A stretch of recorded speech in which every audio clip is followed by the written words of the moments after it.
Hello दोस्तों, कैसे हैं आप लोग। उम्मीद है कि आप लोग की तैयारी अच्छी चल रही होगी। दोस्तों, आज क्विज और डिस्कशन सीरीज में फिर मैं एक नया सेट लेकर आया हूं। उम्मीद है कि ये सेट भी आप लोग को पिछले बार की तरह पसंद आएगा और आपकी तैयारी में कुछ मदद करेगा। साथियों, सेट स्टार्ट करने से पहले मैं कुछ बातें आपको बता देना चाहता हूँ। देखिए, बहुत सारे एग्ज़ाम नज़दीक आ रहे हैं। जैसे बिहार में एसआई का एग्ज़ाम नज़दीक आ रहा है, एनटीपीसी का एग्ज़ाम चल रहा है और भी बहुत सारे जो एग्ज़ाम हैं वो होने वाले हैं। तो एक हमारे दिमाग में प्रैक्टिस सेट को लेकर ये बैठ जाता है कि मैं प्रैक्टिस सेट सोल्व कर लूँगा और इससे फलाना क्वेश्चन लड़ जाएगा और फलाना क्वेश्चन एग्जाम में आ जाएगा। दोस्तों, ये तरीका बिल्कुल गलत है तैयारी करने का। प्रैक्टिस सेट का बस एक ही आपके तैयारी में एक ही रोल है, वो है कि आपके तैयारी को वो सही डायरेक्शन देने के लिए होता है कि आपकी तैयारी किस डायरेक्शन में चल रही है। हम लोग क्या करते हैं, बहुत सारे एस्पिरेंट जो मैक्सिमम एस्पिरेंट जो है वो क्या करते हैं कि प्रैक्टिस सेट लगा लेते हैं और प्रैक्टिस सेट पे ही आंख बंद करके विश्वास कर लेते हैं कि ये सेट मैंने लगा लिया और इसी सेट से क्वेश्चन आ जाएगा। दोस्तों, ये गलत है। प्रैक्टिस सेट आपके तैयारी के एनालिसिस के लिए होता है। जैसे फलाना टॉपिक आपने, मान लीजिए मैं आज जो सेट दूंगा, मान लीजिए मैं हिस्ट्री से कोई सेट दे रहा हूँ आप लोग को और आप लोग उस सेट को सॉल्व कीजिए। अगर जो क्वेश्चन गलत हो रहा है मतलब कि आप लोग का वो टॉपिक तैयार नहीं है। आप लोग जाइए, इस प्रैक्टिस सेट से अपना एनालिसिस कीजिए और फिर से उस टॉपिक को पढ़िए, उस कॉन्सेप्ट को पढ़िए और फिर क्वेश्चन सॉल्व करिए। अगर फिर भी नहीं हो रहा है तो भी आप फिर से एक बार पढ़िए। अगर हो जा रहा है इसका मतलब कि आपकी तैयारी सही है। दोस्तों, ये अप्रोच सही होता है प्रैक्टिस सेट से तैयारी करने का, ना कि प्रैक्टिस सेट को रटिए। प्रैक्टिस सेट को रटिए मत। प्रैक्टिस सेट से दोस्तों अपने एग्जाम प्रिपरेशन का एनालिसिस कीजिए, तभी आप सफल हो पाएंगे। तो दोस्तों, चलिए आज का डिस्कशन हम लोग स्टार्ट करते हैं।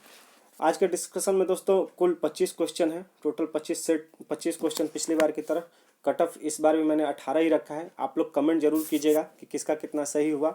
और अगर और किसी टॉपिक पे आप लोग को अगर टेस्ट चाहिए, किसी भी टॉपिक पे आप लोग को टेस्ट चाहिए, तो आप लोग नीचे कमेंट कीजिएगा कि इस टॉपिक पे सेट दीजिए, मैं उसी टॉपिक पे सेट लेके आऊँगा।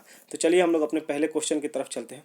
दोस्तों, पहला क्वेश्चन है हमारा, सिंधु घाटी सभ्यता निम्न में से कौन सा सिंधु घाटी सभ्यता पर प्रकाश डालता है। निम्न में से कौन सा सिंधु घाटी सभ्यता पर प्रकाश डालता है, मतलब कि सिंधु घाटी सभ्यता के बारे में जानकारी हम लोग को निम्न से किन चीज़ों से मिलती है। ऑप्शन देख लीजिए। पहला है शिलालेख, दूसरा है पुरातत्व संबंधी खुदाई, तीसरा को है बर्तन एवं मुहर और चौथा है धार्मिक ग्रंथ। तो दोस्तों आप लोग सोचिए, सिंधु घाटी सभ्यता से मैं हर एक सेट में क्वेश्चन डाल रहा हूँ इसलिए कि सिंधु घाटी सभ्यता से लगभग हर एक एग्जाम में एक दो सवाल जरूर रहते हैं। तो आप लोग सिंधु घाटी सभ्यता को अच्छे से पढ़िए। तो चलिए, इसका सही जवाब हो जाएगा दोस्तों पुरातत्व संबंधी खुदाई, ऑप्शन बी। दोस्तों, ऑप्शन बी इसका सही जवाब है। वो क्यों?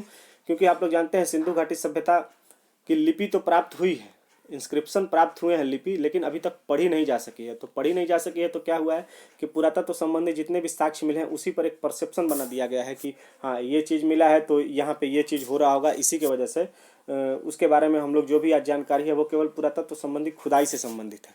तो इसलिए इसका सही जवाब हो जाएगा दोस्तों ऑप्शन बी। ऑप्शन बी इसका सही जवाब हो जाएगा। चलिए अगले प्रश्न पे चलते हैं।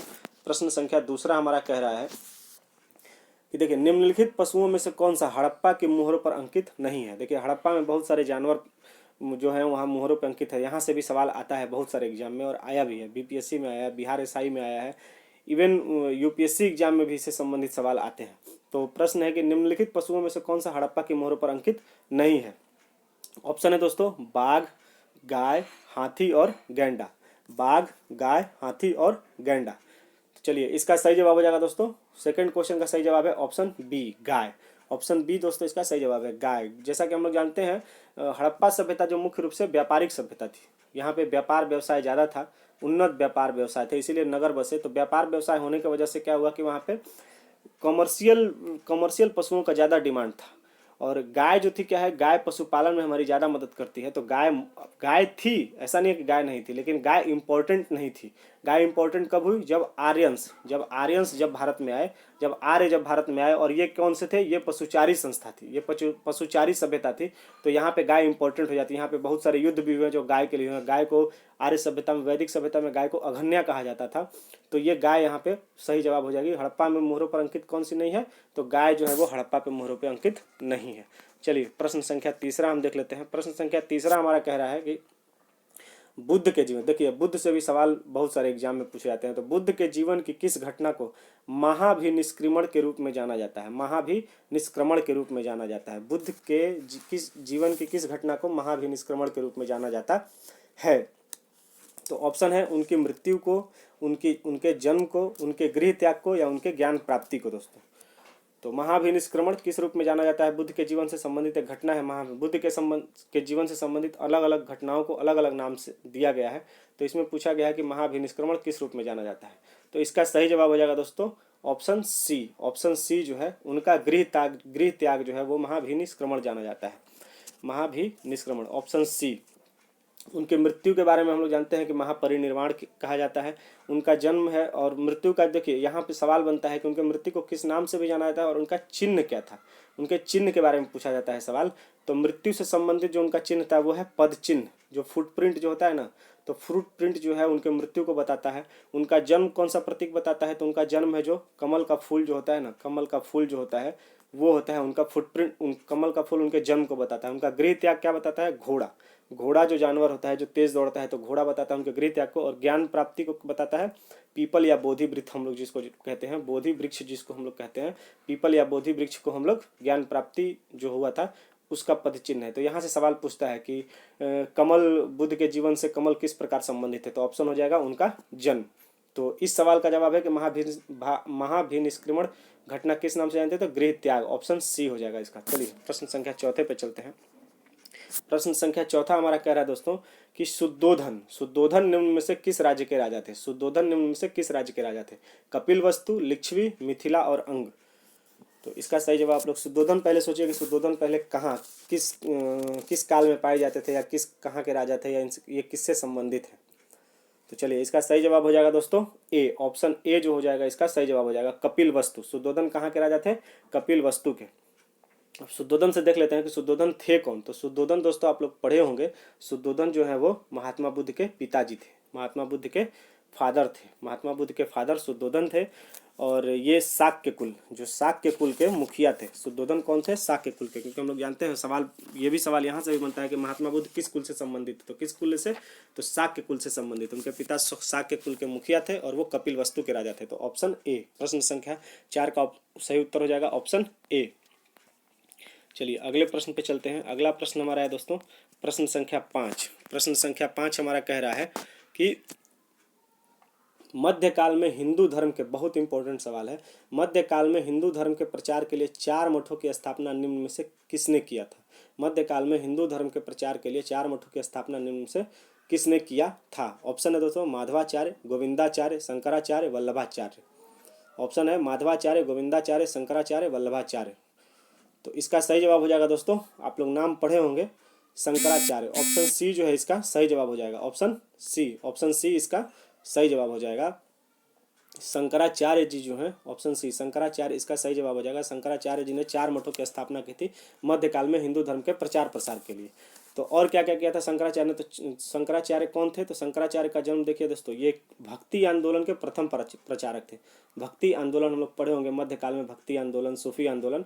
तो भक्ति आंदोलन के ये प्रथम प्रचारक कौन थे? शंकराचार्य। इनका जन्म कहाँ हुआ था? सवाल यहाँ से बनता है, बीपीएससी में डायरेक्ट सवाल पूछा है। सब कहाँ जन्म हुआ था? जन्म इसका हुआ था दोस्तों केरल में। केरल में जन्म हुआ था। किस मत के प्रचारक थे? कौन सा मत इन्होंने दिया था दोस्तों? तो भक्ति आंदोलन के दौरान सबसे पहला मत इन्होंने दिया था अद्वैतवाद का। अद्वैतवाद के बारे में इन्होंने बताया था। अद्वैतवाद मत के प्रचारक थे शंकराचार्य। और कहाँ कहाँ पे देख लेते हैं कि कहाँ कहाँ पे इन्होंने मठों की स्थापना की थी। तो देखिए, तो उत्तर में कहाँ की थी? उत्तर में ज्योतिर्मठ बोलते हैं उसको। उत्तर में ज्योतिर्मठ है कहाँ पे? बद्रीनाथ। बद्रीनाथ का नाम आप लोग, वहाँ पे भीषण त्रासदी भी हुई थी 2013 में। तो बद्रीनाथ उत्तराखंड में है बद्रीनाथ। उसके बाद दक्षिण में किया था इन्होंने वेदांत मठ है श्रृंगेरी में, वेदांत मठ श्रृंगेरी में वेदांत मठ है। और ईस्ट में दोस्तों पूरब में है गोवर्धन मठ। गोवर्धन मठ कहाँ पे है? जगन्नाथपुरी उड़ीसा में, जो गोवर्धन मठ पूरब में है। और पश्चिम में है दोस्तों शारदा मठ द्वारका में। शारदा मठ द्वारका गुजरात में है पश्चिम मठ। तो ये हो गया, इस प्रकार से 4 मठ की इन्होंने स्थापना की थी। उत्तर में ज्योतिर्मठ बद्री धाम, दक्षिण में है वेदांत मठ श्रृंगेरी में है, पूरब में है गोवर्धन मठ जगन्नाथपुरी में, और पश्चिम में शारदा मठ द्वारका में है। तो इसका सही जवाब हो जाएगा हिंदू धर्म प्रचार के लिए 4 मठों की स्थापना शंकराचार्य ने किया था। चलिए ऑप्शन नंबर 6 क्वेश्चन नंबर 6 देख लेते हैं। कुतुबुद्दीन ऐबक की राजधानी निम्न में से कहाँ थी? देखिए कुतुबुद्दीन ऐबक और मोहम्मद बिन तुगलक बहुत इंपॉर्टेंट है सल्तनत काल में। तो कुतुबुद्दीन ऐबक से सवाल है, कुतुबुद्दीन ऐबक की राजधानी निम्न में से कहाँ थी? तो कुतुबुद्दीन ऐबक की राजधानी दोस्तों ऑप्शन दिया है दिल्ली, आगरा, लाहौर और मुल्तान। पिछले पिछले सेट में भी मैंने ऐसा एक क्वेश्चन दिया था इल्तुतमिश से संबंधित। यहाँ पे कुतुबुद्दीन ऐबक है, तो आप लोग बताइए इसका सही जवाब है। तो इसका सही जवाब है दोस्तों ऑप्शन सी। प्रश्न संख्या सी का ऑप्शन हो जाएगा। प्रश्न संख्या 6वें का सही जवाब है ऑप्शन सी, लाहौर। दोस्तों लाहौर, ऑप्शन सी जो है इसका सही जवाब है। क्यों? कुतुबुद्दीन ऐबक दोस्तों देखिए, पिछले बार भी मैंने बताया था कुतुबुद्दीन ऐबक कभी दिल्ली नहीं आया था, वो लाहौर से ही शासन चलाया था। दिल्ली कौन आया? दिल्ली पहली बार आया इल्तुतमिश। इल्तुतमिश दिल्ली से शासन चलाया। आगरा मुगलों की राजधानी थी, तो कुतुबुद्दीन ऐबक की राजधानी निम्न में से कहाँ थी? लाहौर में। कुतुबुद्दीन ऐबक ने किस वंश की स्थापना की थी? गुलाम वंश की। गुलाम वंश की क्यों? क्योंकि ये मोहम्मद गौरी का गुलाम था। कुतुबुद्दीन ऐबक कौन था? मोहम्मद गौरी का गुलाम था। तो कुतुबुद्दीन ऐबक की राजधानी हो जाएगी लाहौर में। चलिए अगले प्रश्न पे चलते हैं। अगला प्रश्न हमारा कह रहा है कि प्रश्न संख्या 7 कह रहा है कि दिल्ली सुल्तानों में से कौन, दिल्ली सल्तनत में से, थोड़ा सा मिस्टेक हो गया है यहाँ पे, है कि दिल्ली सल्तनत में कौन सा सुल्तान जिसने बाजार मूल्य नियंत्रण पद्धति लागू किया था? दिल्ली सल्तनत में कौन सा सुल्तान जिसने बाजार मूल्य नियंत्रण पद्धति लागू किया था? तो दिल्ली सुल्तानों में कौन सा सुल्तान जिसने बाजार मूल्य नियंत्रण पद्धति लागू की थी? ऑप्शन है अलाउद्दीन खिलजी, मोहम्मद बिन तुगलक, इल्तुतमिश और शेरशाह। तो इसका सही जवाब हो जाएगा दोस्तों अलाउद्दीन खिलजी। अलाउद्दीन खिलजी ने क्या किया था कि बाजार मूल्य नियंत्रण पद्धति, आप लोग पढ़े होंगे, बहुत इंपॉर्टेंट सवाल है और बहुत सारे एग्जाम में पूछा भी जाता है कि अलाउद्दीन खिलजी था जिसने बाजार मूल्य नियंत्रण पद्धति लागू की थी। अब इसके पीछे देख लेते हैं कि क्यों लागू किया था। तो इसने क्या किया दोस्तों कि ये क्या किया था कि खालसा भूमि, आप लोग पढ़ेंगे कि इसने नगद वेतन देना शुरू किया। सैनिकों को क्या किया? नगद वेतन। और अस्थाई सैनिक इसने रखे। क्यों? क्योंकि ये बहुत सारे युद्धों में व्यस्त रहा और इसने साम्राज्य का विस्तार बहुत ज़्यादा किया, तो अस्थाई सैनिक रखा, जिसकी वजह से नगद वेतन देना पड़ा इसको। और नगद वेतन देने के लिए क्या किया कि सैनिकों के वेतन बहुत कम होते थे और सामान के मूल्य बहुत ज़्यादा थे। तो इसने क्या किया कि बाजार में मूल्य नियंत्रण पद्धति लागू किया, जिससे सैनिक, कम वेतन के सैनिक भी अपना जीवन निर्वाह कर सके। तो ये इसलिए इसने बाजार मूल्य नियंत्रण पद्धति लागू किया। तो ये है अलाउद्दीन खिलजी। दिल्ली सुल्तानों में कौन सा सुल्तान जिसने बाजार मूल्य नियंत्रण पद्धति लागू किया था? अलाउद्दीन खिलजी। ऑप्शन ए इसका सही जवाब है, ऑप्शन ए। चलिए अगले प्रश्न पे चलते हैं। अगला प्रश्न हमारा कह रहा है कि ब्रिटिश ईस्ट इंडिया कंपनी के गठन के दौरान भारत का शासक कौन था? ये भी सवाल बहुत सारे एग्जाम में पूछा गया है। ब्रिटिश ईस्ट इंडिया कंपनी के गठन के दौरान भारत का शासक कौन था? भारत में शासन कौन कर रहा था? तो ब्रिटिश ईस्ट इंडिया कंपनी जानते हैं हम लोग, जो ईस्ट इंडिया कंपनी जिसने भारत पर शासन किया था। ऑप्शन है जहांगीर, अकबर, हुमायूं, शेरशाह। जहांगीर, अकबर, हुमायूं, शेरशाह। तो इस प्रश्न का सही जवाब है दोस्तों, आप लोग को पता भी होगा, option B, Akbar. Option B इसका सही जवाब है। ब्रिटिश ईस्ट इंडिया कंपनी के गठन के दौरान भारत में कौन शासन कर रहा था? अकबर। तो ब्रिटिश ईस्ट इंडिया कंपनी का गठन कब हुआ था? तो 1599 ईस्वी में दोस्तों इसका गठन हुआ था, पूर्व के साथ व्यापार करने के लिए ब्रिटिश ईस्ट इंडिया कंपनी का गठन हुआ था।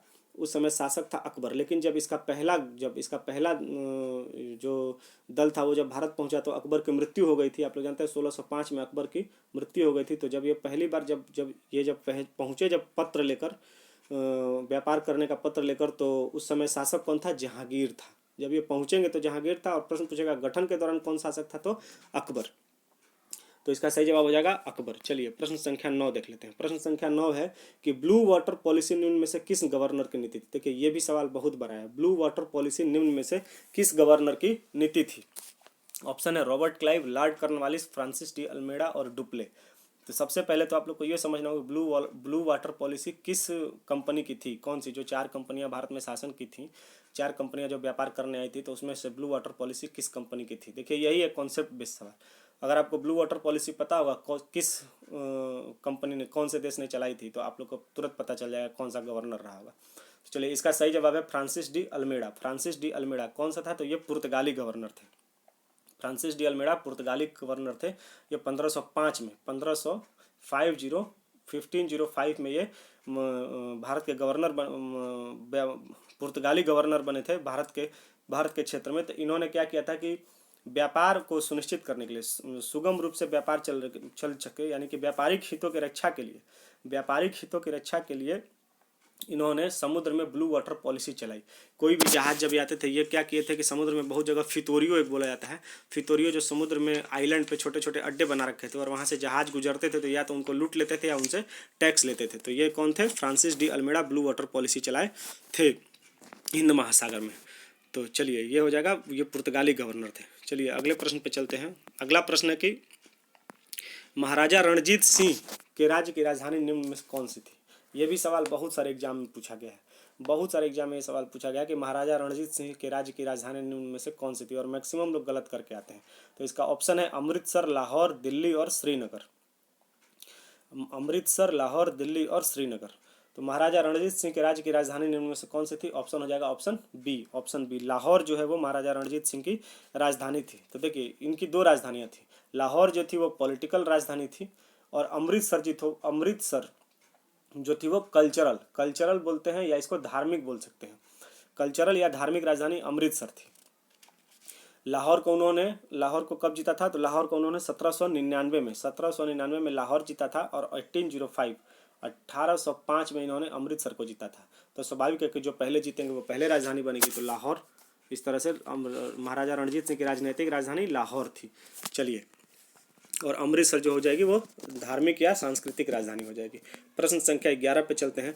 सहायक संधि को निम्न में से किस गवर्नर के काल में क्रियान्वित किया गया था? सहायक संधि को हम लोग जानते हैं कि अंग्रेज गवर्नर अलग अलग टाइम पे ब्रिटिश सरकार, ब्रिटिश व्यापारिक कंपनी, ईस्ट इंडिया कंपनी जो थी अलग अलग समय पे अलग अलग संधि लेकर आई भारत में अपने शासन को जमाने के लिए। तो उसमें से एक थी सहायक संधि। सहायक संधि निम्न में से किस गवर्नर के काल में क्रियान्वित किया गया था? ऑप्शन है Warren Hastings, Robert Clive, Lord Cornwallis, Lord Wellesley. चलिए, तो इसका सही जवाब आप लोग बता दीजिए। इसका सही जवाब हो जाएगा, चलिए मैं बता दूं, इसका सही जवाब हो जाएगा लॉर्ड वेलेस्ली। ऑप्शन डी जो है इसका सही जवाब हो जाएगा।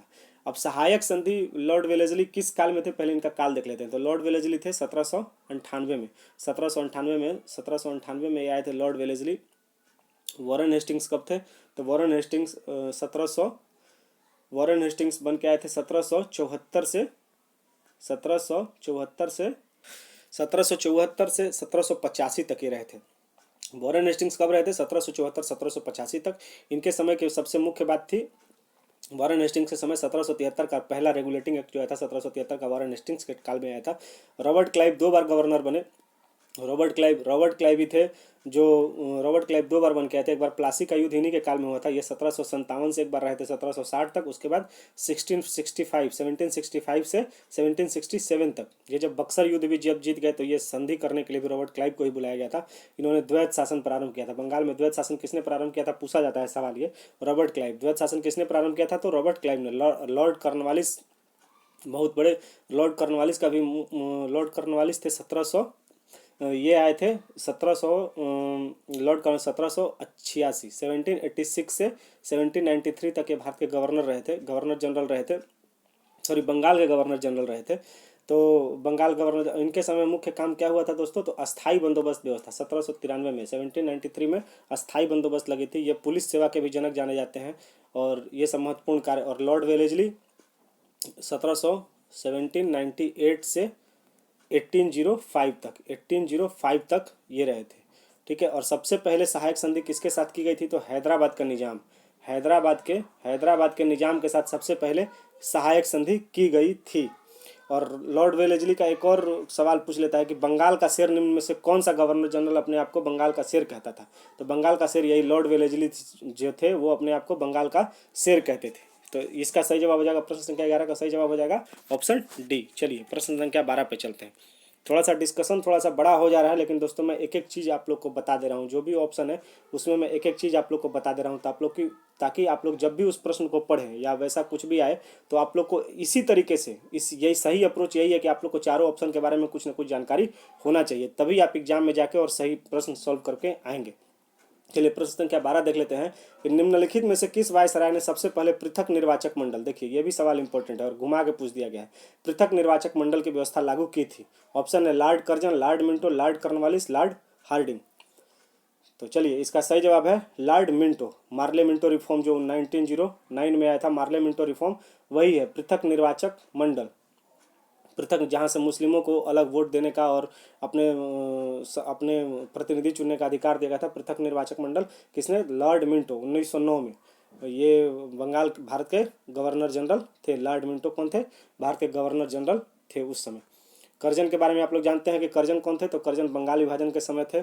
लॉर्ड हार्डिंग जब कलकत्ता से दिल्ली जब ट्रांसफ़र हुआ था, कलकत्ता से जब दिल्ली जब राजधानी ट्रांसफ़र हुई थी, तो लॉर्ड हार्डिंग ही थे भारत के गवर्नर जनरल।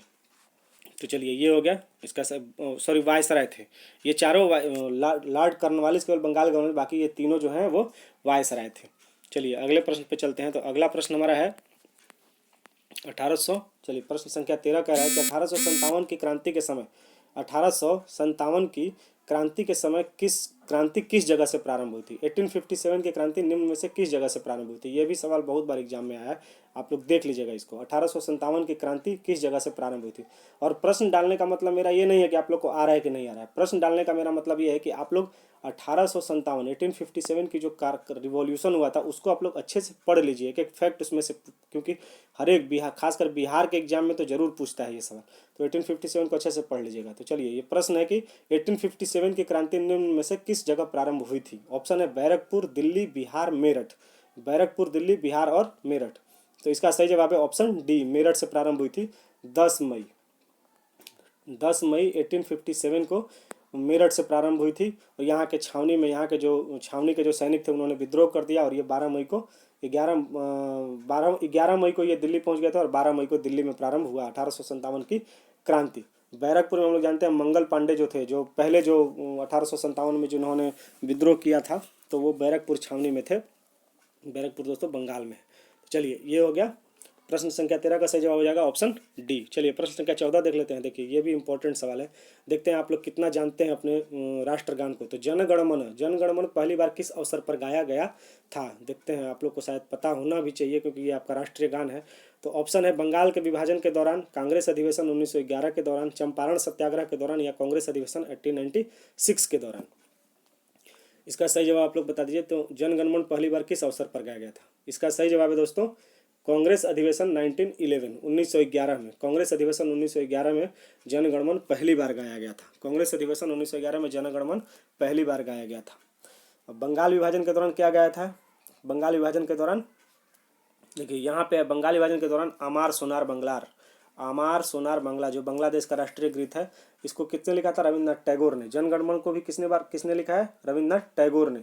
और कांग्रेस अधिवेशन, यहाँ मैं एक और फैक्ट आप लोग को बता दे रहा हूँ। कांग्रेस अधिवेशन 1896 में क्या गाया गया था। वंदे मातरम, जो हमारा राष्ट्रगान है वंदे मातरम। वंदे मातरम जो है वो राष्ट्रगान जो गाया गया था। चलिए यहाँ से मैं एक सवाल आप लोग को पूछ लेता हूँ जो मेरे पिछले सेट में था भी, कि जनगणमन को गाने में कितना समय लगता है, ये आप लोग को पता होगा। तो जो वंदे मातरम जो है, जो हमारा राष्ट्रगान है, राष्ट्रगान जो है वंदे मातरम, उसको गाने में कितना समय लगता है। उसको गाने में कितना समय, ऑफिशियल कितना समय लगता है उसको गाने में, वंदे मातरम को गाने में ऑफिशियल टाइम कितना दिया गया है। चलिए ये आप लोग कमेंट सेक्शन में ज़रूर बताइएगा। मैं पिछले बार भी ये प्रश्न मेरे पिछले सेट में है, अगर नहीं पता होगा तो आप लोग वहाँ से जाके देख लीजिएगा। पहले सेट में ही मैंने वो डाल रखा है।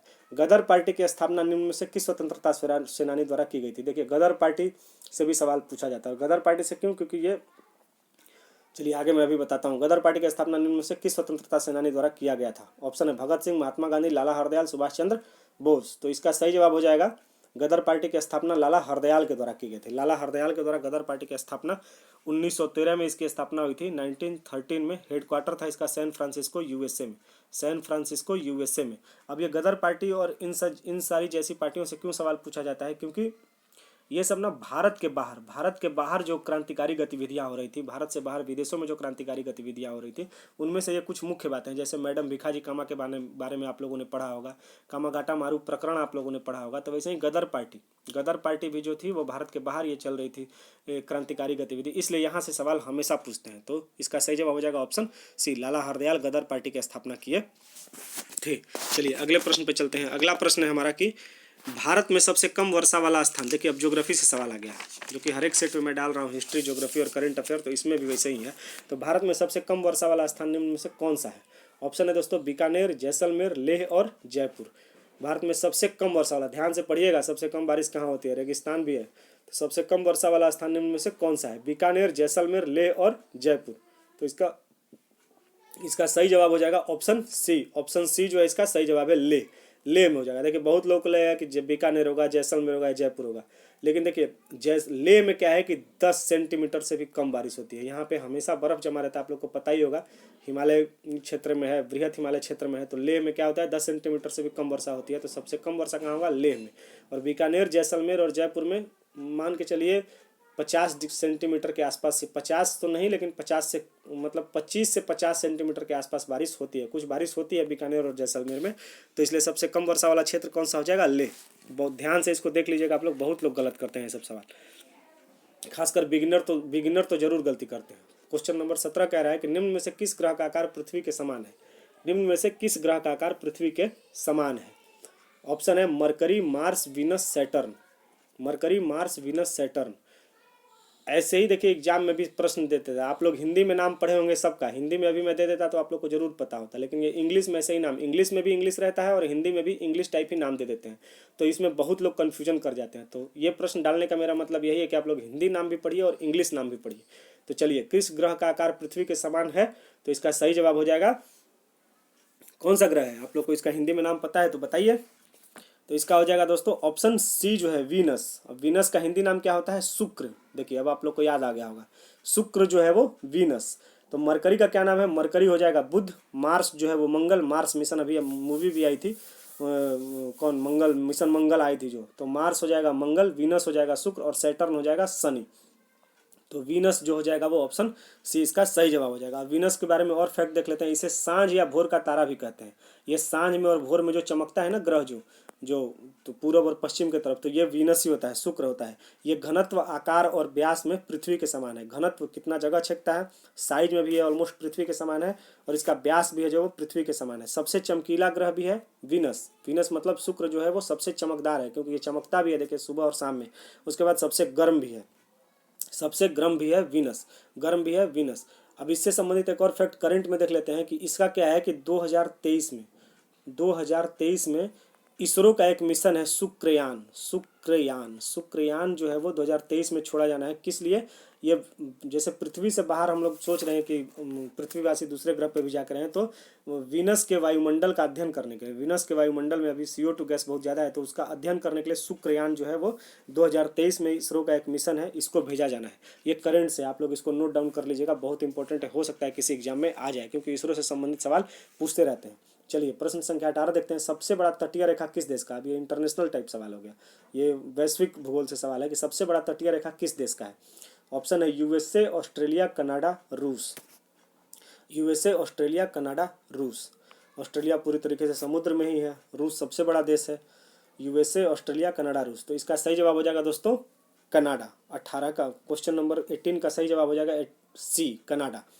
अब कनाडा है, नॉर्थ अमेरिका में है। यहाँ पे आप लोग जानते होंगे प्रेयरी घास के मैदान जो होते हैं, ये प्रेयरी घास के मैदान यहीं पे पाए जाते हैं, प्रेयरी घास के मैदान। तो कनाडा सबसे बड़ा है। ऑस्ट्रेलिया पे आप लोग मत जाइएगा, ऑस्ट्रेलिया सबसे छोटा है। तो सबसे बड़ा तटीय रेखा पूछा है, सब कनाडा भले, ऑस्ट्रेलिया भले समुद्र में, लेकिन सबसे बड़ा तटीय जो क्षेत्र है वो कनाडा के पास है, क्योंकि कनाडा के अंदर भी बहुत सारे, मतलब उसके कुछ जो समुद्र का जो इलाका है ना वो अंदर भी घुसा हुआ है, तो इसलिए कनाडा का बहुत बड़ा क्षेत्र हो जाता है।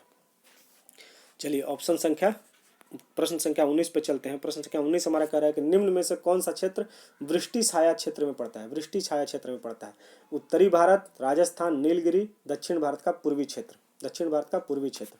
प्रश्न है वृष्टि छाया क्षेत्र। वृष्टि छाया क्षेत्र के बारे में आप लोग ज्योग्राफी में पढ़े होंगे, अगर नहीं पढ़े होंगे तो मैं आगे ज्योग्राफी का वीडियो लेकर आऊँगा, आप लोग को बताऊँगा। यहाँ भी थोड़ा सा बता देता हूँ। तो इसका चलिए पहले इसका सही जवाब देख लेते हैं कि वृष्टि छाया क्षेत्र में कौन सा भारत का क्षेत्र पड़ता है। तो इसका सही जवाब है दक्षिण भारत का पूर्वी क्षेत्र। दक्षिण भारत का पूर्वी क्षेत्र जो है वो वृष्टि छाया क्षेत्र में पड़ता है। तो वृष्टि छाया क्षेत्र क्या होता है। वृष्टि छाया क्षेत्र होता है, जैसे कि आप लोग पढ़े होंगे ना कि दक्षिण पश्चिम मानसून जब चलता है तो वो केरल से टकराता है, फिर मुंबई में बहुत ज़्यादा बारिश होती है, लेकिन उसी दौरान आप लोग देखते होंगे कि आंध्र प्रदेश और तमिलनाडु में क्या है कि बारिश नहीं होती है। तो ये क्यों होती है, क्योंकि यही जो क्षेत्र है वो वृष्टि छाया क्षेत्र में पड़ जाता है। अब ये ऐसा क्यों है, क्योंकि पश्चिमी घाट जो है ना, तो पश्चिमी घाट जो है वो, जैसे मान लीजिए कि ये हो गया आंध्र प्रदेश और तमिलनाडु, और ये हो गया केरल आपका, और यहाँ पे है नीलगिरी की जो पहाड़ी है और पश्चिमी घाट है ना, तो यहाँ से ये चलती है दक्षिण पश्चिम मानसून, और ये पहाड़ से यहाँ से टकराती है। टकराने के बाद ना इसको क्रॉस नहीं कर पाती है, और इसी पहाड़ के समानांतर ये बहते हुए आगे बढ़ जाती है, और महाराष्ट्र से फिर ये प्रवेश करती है उत्तर भारत में। उत्तर भारत में महाराष्ट्र से प्रवेश करती है। तो इसीलिए इन क्षेत्रों में, तमिलनाडु और आंध्र प्रदेश में बहुत कम बारिश, तमिलनाडु में तो होती ही नहीं है, आंध्र प्रदेश में कुछ बारिश होती है। तो इसीलिए इसको क्या कहते हैं, वृष्टि छाया क्षेत्र, क्योंकि ये वहाँ पे बारिश हो नहीं पाती है। तो अब यहाँ पे कब बारिश होती है, तो आप लोग पढ़े होंगे कि यहाँ पे सर्दियों में बारिश होती है, जब मानसून लौटता है, उत्तर पूर्वी मानसून जब लौटता है, जब उत्तर भारत से जब मानसून लौटता है तब यहाँ पे बारिश होती है। तमिलनाडु और आंध्र प्रदेश में तब बारिश होती है, और यहाँ पे देखिएगा चेन्नई में बाढ़ भी आ जाता है सर्दियों के टाइम में। तो इसका सही जवाब हो जाएगा वृष्टि छाया क्षेत्र में कौन सा क्षेत्र नहीं पड़ता है, कौन सा क्षेत्र नहीं पड़ता है विष्णु छाया क्षेत्र में? तो दक्षिण भारत का पूर्वी क्षेत्र जो है, ऑप्शन डी इसका सही जवाब हो जाएगा। आप लोग पढ़ लीजिएगा, बारिश वाला भी बहुत इंपॉर्टेंट है और बहुत सवाल यहाँ से पूछता है। चलिए प्रश्न संख्या 20 है, निम्नलिखित भारतीय शहरों में कौन सा सबसे पूर्व की ओर अवस्थित है? देखिए अब ये है मैप बेस्ड सवाल। मैंने पहले भी बताया है आप लोगों की, मैप आप लोग देख लीजिएगा, एक एटलस खरीद लीजिएगा। मेरा आप लोग डिस्कशन देखिएगा सिलेबस का बिहार एसआई का, तो उसमें मैं बता रखा हूँ, या बीपीएससी में भी, कि एटलस जरूर होना चाहिए। आप लोग तैयारी करते हैं तो ऑक्सफोर्ड एटलस ले लीजिए या कोई भी एटलस ले लीजिए, एक एटलस आप लोग के टेबल पे होना चाहिए। अब ये है मैप से सवाल कि सबसे पूर्व की ओर कौन सा जो शहर है वो अवस्थित है? ऑप्शन है हैदराबाद, भोपाल, लखनऊ, बेंगलुरु। तो इसका सही जवाब हो जाएगा ऑप्शन सी, लखनऊ जो है वो सबसे पूर्व में स्थित है। लखनऊ जो है वो सबसे पूर्व में स्थित है। अब आप लोग मैप पे देखेंगे तब आप लोग को पता चलेगा कि हैदराबाद कहाँ है, भोपाल कहाँ है, सब एक ही लाइन में थोड़े थोड़े अगल बगल में है, लेकिन लखनऊ जो है वो सबसे पूर्व में है। ये सब सवाल एटलस से हो पाएंगे। आप लोग अगर मैप रेगुलर जो पढ़ रहा होगा उसको ये सवाल आसानी से कर जाएगा, और ऐसे सवाल ही आजकल एग्जाम में पूछे जा रहे हैं। कौन सा सबसे ऊंचा है, कौन सा सबसे नीचे है, सबसे पूर्व में कौन सा है, सबसे पश्चिम में कौन सा है। चलिए प्रश्न संख्या 21, पेरियार नेशनल पार्क निम्न में से किस राज्य में स्थित है? अब नेशनल पार्क पूछ लिया है क्योंकि बहुत इंपॉर्टेंट है। हर एक एग्जाम में एक आध दो नेशनल पार्क या वाइल्ड लाइफ सेंचुरी पूछते हैं, रामसर साइट पूछते हैं। ये सब आप लोग तैयार करके जाइए एग्जाम में। तो पेरियार नेशनल पार्क निम्न में से किस राज्य में स्थित है? ऑप्शन है तमिलनाडु, केरल, कर्नाटक, आंध्र प्रदेश। तमिलनाडु, केरल, कर्नाटक, आंध्र प्रदेश। तो पेरियार नेशनल पार्क जो है वो कहाँ पे है? ऑप्शन इसका सही जवाब हो जाएगा, इसका सही जवाब है केरल। ऑप्शन बी जो है, ऑप्शन बी जो है वो केरल इसका सही जवाब हो जाएगा। पेरियार नेशनल पार्क किस राज्य में स्थित है? केरल में। केरल में और क्या क्या है? तो कि इस पेरियार नेशनल पार्क में क्या क्या है? मुख्य रूप से बाघ पाए जाते हैं, टाइगर जो है, एलिफेंट पाए जाते हैं, और भी जानवर हैं।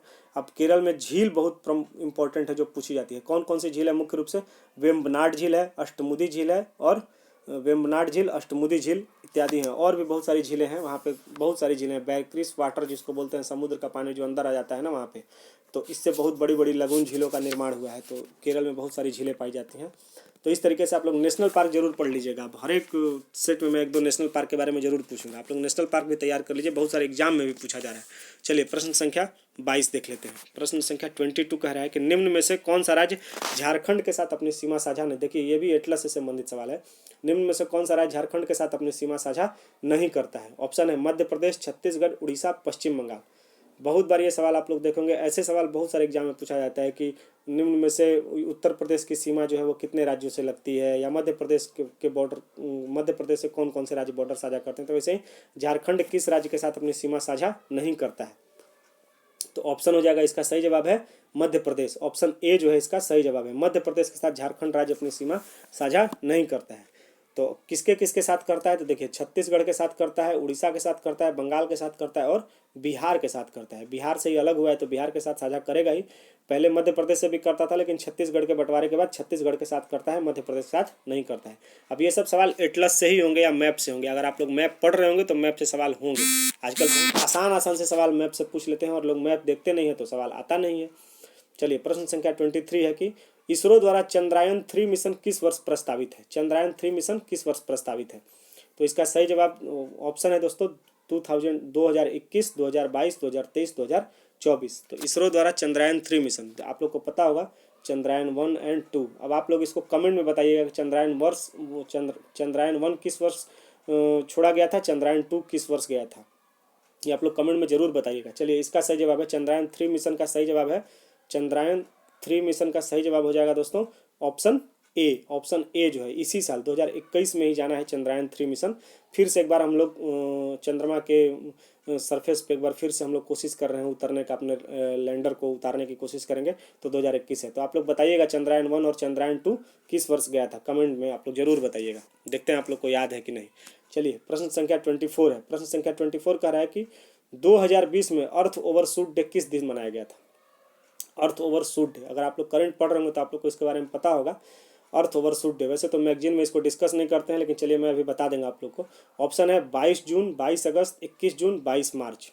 अर्थ ओवरशूट डे किस दिन मनाया जाता है? तो अर्थ ओवरशूट डे दोस्तों मनाया जाता है 22 अगस्त। ऑप्शन बी जो है, ऑप्शन बी जो है वो 22 अगस्त को अर्थ ओवरशूट डे मनाया जाता है। बाकी देख लेते हैं 21 जून को आप लोग को पता होगा, मोदी जी जब आए थे तभी से ये प्रारंभ हुआ है योगा दिवस। योगा दिवस मनाया जाता है। विश्व योगा दिवस कब मनाया जाता है? तो 21 जून को। और 22 मार्च को क्या मनाया जाता है? जल दिवस। विश्व जल दिवस मनाया जाता है 22 मार्च को।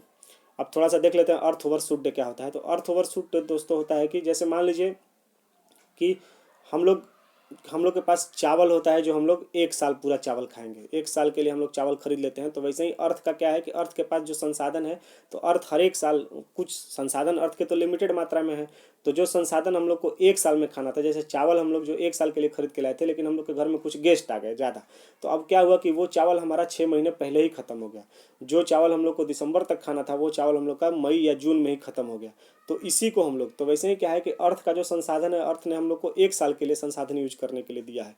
तो हम लोग क्या करते हैं, इतना जनसंख्या बढ़ गया है और इतना बेहताशा हम लोग संसाधनों का दोहन भी कर रहे हैं। जैसे हम लोग पानी हमेशा बर्बाद करते हैं, खाना बर्बाद करते हैं, सारी चीज़ों के बर्बादी ही हम लोग कर रहे हैं, बिजली बर्बाद कर रहे हैं, कोई भी चीज़ हम लोग यूज नहीं कर रहे हैं। इसीलिए आजकल एक कॉन्सेप्ट चला है सस्टेनेबल डेवलपमेंट, जिसको बोलते हैं सस्टेनेबल डेवलपमेंट। तो ये क्या है कि जैसे एक साल में पृथ्वी ने हम लोग को जो जितने सामान दिए हैं खाने के लिए, उसको हम लोग कितने दिन पहले हम लोग खा जा रहे हैं। तो इस साल क्या हुआ दोस्तों कि जो हम लोग को 31 दिसंबर तक खाना था, जो भी संसाधन हम लोग को यूज करना था पृथ्वी द्वारा दिया हुआ, वो हम लोगों ने क्या किया, 22 अगस्त को ही यूज कर लिया। 22 अगस्त को ही हम लोगों ने एक साल का पूरा पृथ्वी का संसाधन हम लोगों ने 22 अगस्त को ही यूज कर लिया। मतलब हम लोग क्या कर रहे हैं कि अब हम लोग 2021 का भी जो एक्स्ट्रा 4 महीना जो हम लोग का बच गया, तो हम लोग 2021 का 4 महीने का सामान जो है हम लोग 2021 के संसाधन का यूज करेंगे। सोचिए कितनी भयावह स्थिति है। अगर इसी तरीके से चलता रहा तो हम लोग को कम से कम एक और अर्थ चाहिए, जिस तरीके से हम लोग पृथ्वी के संसाधनों का दोहन कर रहे हैं। तो अर्थ ओवरशूट डे हो सकता है आप लोग को समझ में आएगा, नहीं आया होगा तो आगे भी जब प्रश्न आएंगे तो हम और अच्छे से इसको डिस्कस करेंगे। तो इसका सही जवाब है 22 अगस्त, करेंट का क्वेश्चन है, और आप लोग देख लीजिएगा, इसको तैयार कर लीजिएगा। चलिए हमारा आखिरी प्रश्न है। आखिरी प्रश्न है कि भारत का पहला चंदन संग्रहालय, देखिए चंदन संग्रहालय किस राज्य में खोला गया है, चंदन संग्रहालय। तो ऑप्शन है मैसूर, चेन्नई, लद्दाख, लखनऊ। मैसूर, चेन्नई, लद्दाख, लखनऊ। तो इसका सही जवाब है चंदन किस राज्य में पाया जाता है दोस्तों, चंदन पाया जाता है कर्नाटक में। कर्नाटक में दोस्तों चंदन सबसे ज़्यादा सुने होंगे ना। यहाँ पे वीरप्पन जो था वो कर्नाटक, वो चंदन तस्कर इसको बुलाया जाता था, वीरप्पन मारा गया। तो कौन सा इसका सही जवाब हो जाएगा, ऑप्शन ए। ऑप्शन ए इसका सही जवाब हो जाएगा। मैसूर जो है, चंदन संग्रहालय किस राज्य में खोला गया है, मैसूर में। चंदन संग्रहालय किस राज्य में, मैसूर में। और कर्नाटक में सबसे ज़्यादा पाया जाता है चंदन। तो इस तरीके से ये 25वां क्वेश्चन, इसका सही जवाब हो जाएगा ऑप्शन ए। ऑप्शन ए इसका सही जवाब हो जाएगा। चलिए उम्मीद है कि आप लोग को ये सेट पसंद आया होगा। मैक्सिमम लोगों का क्वेश्चन ज़्यादा से ज़्यादा सही हुआ होगा। आप लोग इसको एनालिसिस कीजिएगा, जो भी टॉपिक गलत हो रहा होगा उसको फिर से आप लोग पढ़िए। मैं फिर नया सेट लेकर आऊँगा और फिर देखा जाएगा कि आप लोग का कितना प्रश्न सही होता है। दोस्तों अगर यहाँ तक आप लोग देख चुके हैं तो आप लोग को उम्मीद करता हूँ कि आप लोग को वीडियो ज़रूर पसंद आया होगा। चैनल को दोस्तों आप लोग सब्सक्राइब कीजिए, दोस्तों को बोलिए कि थोड़ा चैनल को शेयर करें और सब्सक्राइब भी करें। अपने दोस्तों को बोलिए जिन लोगों को, ताकि उन लोगों को भी अच्छा लगे और उन लोगों को भी कुछ जानकारी मिले। चैनल को दोस्तों लाइक कीजिए, शेयर कीजिए, ज़्यादा से ज़्यादा शेयर कीजिए और दोस्तों को बोलिए कि चैनल को सब्सक्राइब करें। यहाँ तक देख लिए हैं तो प्लीज़ दोस्तों सब्सक्राइब, चैनल को सब्सक्राइब जरूर कीजिएगा। Thank you for the watching. चलिए।